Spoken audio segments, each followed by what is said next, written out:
আমরা টাঙ্গাইল কালিয়াচক উপজেলা থেকে আসছি।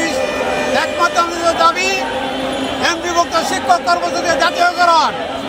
আমাদের সরকারি কর্মচারীদের ন্যায় বাড়ি ভাড়া দিতে হবে এবং মেডিকেল ভাতা দিতে হবে।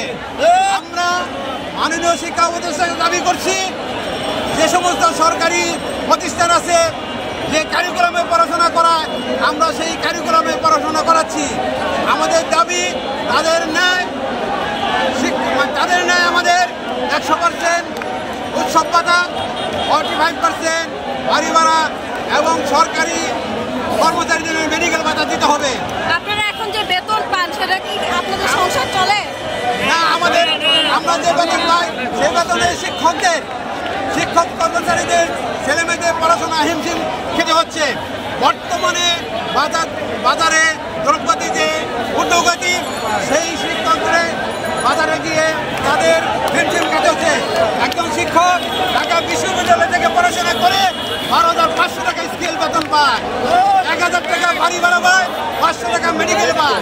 এই সামান্য বেতন দিয়ে 13-14,000 টাকা বেতন নিয়ে তার সংসার চালানোর হিমশিম খাচ্ছে। তাই সরকারের কাছে আমাদের দাবি যে এমপিভুক্ত শিক্ষকদের জাতীয়করণ।